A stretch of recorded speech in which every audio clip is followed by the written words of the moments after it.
I'm here to talk today about the single most powerful and terrifying event we can experience as human beings. Of course, I'm referring to the much anticipated and dreaded first date. Now, when you think of a classic first date, what comes to mind?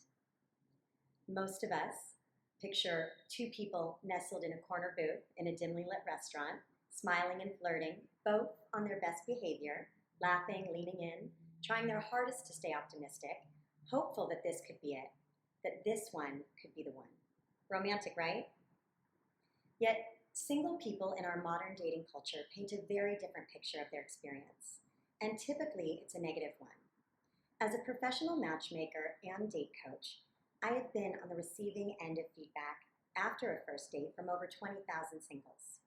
I have made a career out of listening to the dating dreams, demands, goals, and disappointments of individuals from ages 25 to 80. When it comes to lousy first dates, I have heard it all. Trust me when I say, people will use very strong language when a first date goes from bad to worse, from terrible to train wreck. The comments range from, she didn't want to be there. On top of being late, she was rude to the server and checked her phone at least 3 times. To, he talked about himself and his ex the whole time. One question about who I am, he didn't even ask me, my interests or what I'm looking for in a relationship. It was a complete waste of my time. And my personal favorite, it was absolutely terrible. The worst date I've ever been on. I am really attractive. I cannot believe you think I would like that person. Now, as a coach, I know negative, emotionally charged feedback, like the examples I've just provided, are personality flaws in the people giving the feedback, which may sound unfair, but it is not typical or reasonable feedback when meeting someone new for the first time. First dates are tricky territory and can be loaded with unrealistic expectations, not to mention pressure. The truth is, I've found that truly terrible dates really are a rarity. More often than not, I talk through this experience with someone who claimed to have a disastrous first date, and after multiple questions, they'd reveal their crappy date was actually a really nice person. A few more leading questions, and it would rise to the surface, the admission that this person was actually trying to reconcile whether they should be dating at all. I'm reminded of the adage, if you have to ask the question, you already have your answer. So there's the $6 million question. Does dating really suck? If dating does suck, then why do we engage in an activity that we dread, that we hold such conflicting feelings about, and continue to expect a positive result? These are the questions I have spent years trying to answer. Now, researchers have confirmed that imagination is a neurological reality that impacts our brains and bodies. So this means that if we have imagined a great fun evening, we are capable of having that evening go pretty close to how we have imagined it. So what is going on when we experience an evening that is so far out of our reality that it causes a deep letdown, followed by a moment or more of utter hopelessness? The big mystery here, how do we avoid this cognitive dissonance? Let's dig a little deeper into our perceptions of dating. People generally view dates as either good or bad. The measuring stick typically is if I liked the person, the date was good, and if I didn't like the person, the date was bad. Here are some explanations for the impression of a bad date. It's possible that both people were just going through the motions, and in their lack of being present on the date, they revealed their less than charming true natures. It's also possible that the concept of change was the culprit. The fact is, human beings are resistant to change. Most of us are pretty comfortable in our own identities. We have fragile egos. We're sensitive to criticism. It's been my observation that people don't like being told that they have an undesirable character trait, and so they seek out confirmation that it's not them that sucks, but rather it's dating that sucks. Then there's fear and denial. Let's tackle fear first, because it's usually present on all bad dates. Any real change is uncomfortable, and in matters of love, it may end in rejection, excruciating heartbreak, or regret. Those 3 cringeworthy results can strike fear into our hearts. But let me be clear, fear is no place on a first date. And then there's denial, the trusty coping mechanism many human beings have mastered. I've seen individuals so deep in denial that they've convinced themselves they didn't have control over their love lives. They would sit on a date, collecting incriminating information, passing harsh judgments, which I can tell you is a surefire way to stay single, as in forever. The post-date conversations I've had with people over the past 14 years have led me to believe that the real culprit on bad dates is simply terrible dating habits. Dating habits which have influenced the collective consciousness, reinforcing the lie that finding love is hard, that finding love is next to impossible, that dating has and always will suck. Well, I'm here to tell you that dating does not suck. And I know this from the extraordinary amount of dates that I've heard from. Personal dating experience as well. Dating can be truly wonderful. I'm committed to changing our modern dating culture because I believe that people are amazing and that dating can be fun, even productive. Dates can be good, even great. Today, I want to help you come to the realization that you can have an incredible dating experience and you can learn to create chemistry with anyone at any time. Here's the secret. Usually the people we are most attracted to simply know how to make others feel heard, seen, and valued. Here's what I mean by this. Let's focus on two key factors: the person who is dating and the date itself. First, we'll be breaking down the overall mental attitudes and beliefs of the person who is dating. These are the driving forces that result in them enjoying themselves on the date while also delivering a great first date. There are 6. They have developed a positive mindset. I am worthy of love. I am capable of building a great relationship. Although I don't know who, when, or how it will come, I'm open to the possibilities. They maintain a positive mental attitude. I enjoy meeting new people.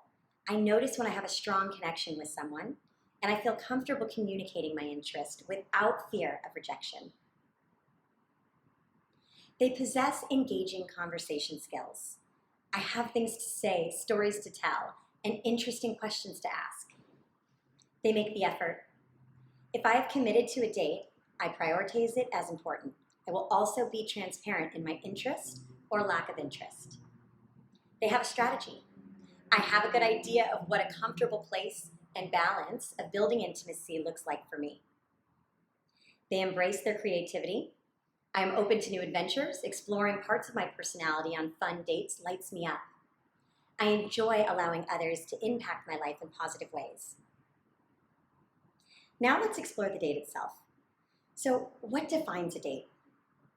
The phrase itself was coined back in the early 1900s when a single gentleman was attempting to court a young lady but couldn't get on her calendar. He complained that all the other fellas were filling up all of his dates. Now, while dates should be romantic in nature, it can feel inauthentic on a first date when meeting someone new. I want to shift your mindset so that you can have a romantic date with anyone. This outlook can improve anyone's dating experience and love life. Let's start with the definition of romance. Romance is the quality or feeling of mystery and excitement. Now, there's a particular aspect to romance that elevates experiences beyond our run-of-the-mill everyday lives. Romance is remote from everyday life, or at least it should be, and that's what makes it special. Surely, with this definition, we can find a way to make meeting someone new a little more romantic, a little more special, thoughtful, even magical. This subtle shift in thinking will have you feeling more present and productive during the time you spend with connecting with anyone at any time. Now it's time to demystify the first date by uncovering the true function of a first date. And it really shouldn't be all of that mysterious. In fact, it's simple. The function of a first date is to set the stage to see if there's any chemistry between the interested parties. In my experience, a great first date is primed for success when it possesses the following 6 qualities. There's intentional effort, both people are present, both people are engaged, there's transparency, both people are kind, and the date itself is remote from everyday life. The sixth quality is, to me, philosophically important because romance thrives on being remote from everyday life. So please don't overthink this or panic. Totally got your back on this. I have defined 4 key elements to create an experience that is remote from everyday life. They are the greeting, the content, the atmosphere, and the closing. The greeting. When you meet someone for the first time, show up with your whole self and your whole heart. Be present, be engaged. A warm greeting will set your date at ease. If it feels right, you can hug or start with a friendly handshake. Definitely make eye contact. Go ahead and go overboard. Your chances are that no one else your date has come in contact with that day made an impression. I promise it will stand out and it will make your date feel great. The warmth and sincerity behind a greeting like, "Hi, I'm Jolene. It's so nice to meet you. I've been looking forward to our date all day," will make your date feel very special and valued. The content. This is defined as the language you use and the conversations you have on your date. Now, the good news is small talk is not your enemy. So take your time, break the ice, adapt to the atmosphere, and get comfortable. Notice your environment and your date. Wow, what great art on the walls. Or, have you been here before? Even, I checked out the menu beforehand. It looks great. Are you hungry? That can take the pressure off. In short, there's no need to talk about the errands you need to run, the stress of your day, or the emotional damage you have suffered. Those juicy bits can wait until you know one another better. Creating dates that are remote from everyday life takes a curious mind. Open-ended questions. These can be answered in 1 to 2 minutes, and it allows both parties to engage without getting bogged down or lost in the details. You might ask an intriguing question such as, "I'm curious about your favorite landscape. Is it farm or mountains, city, ocean, desert?" What you share about yourself, keep in mind that a brief 2 to 3 minute story that shows who you are and paints a picture of what it would be like to spend time with you is vital information you want your date to have. Remember, you're on this date to explore the possibilities, to discern if there's a spark of chemistry present. And you don't have to share personal information straight away. You could share something interesting that you saw in a recent documentary that you watched. The idea here is to be engaged, not overly personal with intimate details that can make someone feel uncomfortable. Think of the conversation as a process of discovery, as opposed to a process of elimination. Who is this person, and what is unique about them? Is there a healthier line of inquiry instead of, do I like them, or are they a fit for me? Even worse, do we look good together? For example, let's say your date, we'll call him John, mentions a love for the ocean and a genuine passion for boating and fishing. You could choose to immediately react, "Well, John, I get seasick, so this is never going to work. Check, please." A more open, neutral response might be simply to hear why John loves the ocean. Is there a story there?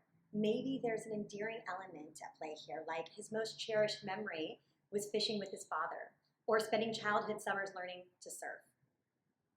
Not only is this strategy of discovery great for first handful of dates, it works for couples in long-term committed relationships. People who have been partnered or married for 25 plus years, romance thrives when people never stop discovering each other. The atmosphere of a date is about the tone, the mood, and the place where the date occurs. When we've done our homework, we have great energy. Coming into the date, we have the right mindset. We know we're going to offer warm, friendly greeting, and that the content we'll discuss will be engaging. Now we are setting the tone. The mood can either be fun or romantic or both. Note to self, bitter, angry, uninterested, and awkward are not acceptable moods for a date.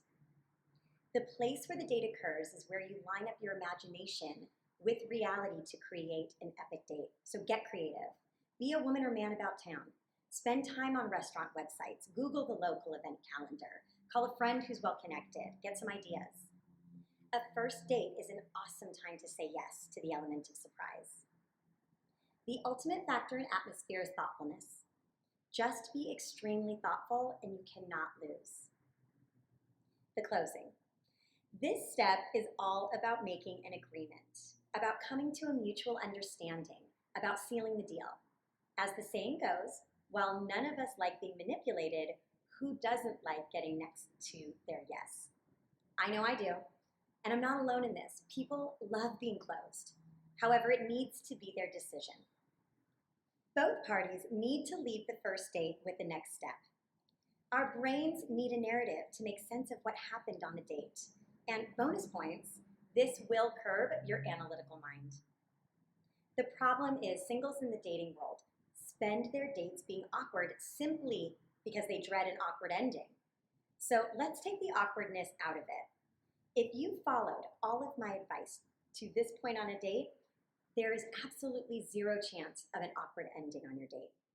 You will either feel certain this is not a romantic connection for you, in which case you'll leave with a kind parting of ways, or you'll sense that there is something worth exploring and you'll put even more effort into fanning the flames of these initial sparks. If it's a no-go, conduct yourself with kindness, respect, and honesty. Mention what you genuinely liked about them, and also that you did not feel a romantic connection. This might sound something like, I really enjoyed getting to hear about your work, but I want to be thoughtful about dating, and I didn't feel the romantic chemistry necessary to move forward. But I wish you all the luck and love. And if it's a hell yes, congrats. You want to learn more about this fascinating person.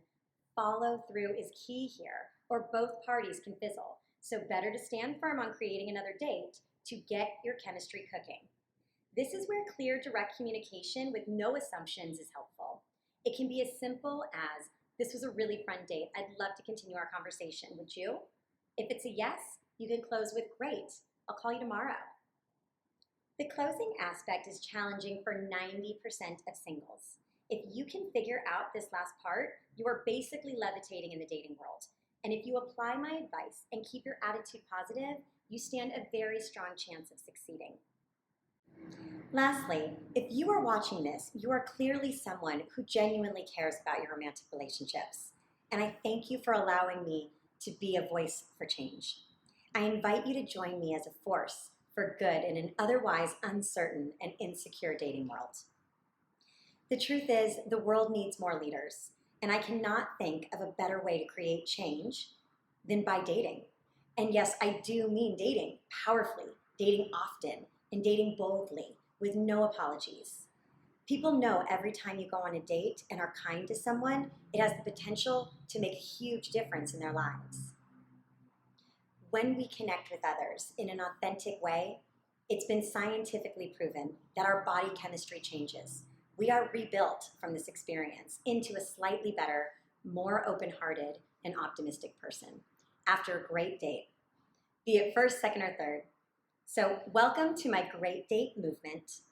Thank you for supporting me, and thank you for helping change the narrative of the modern dating culture.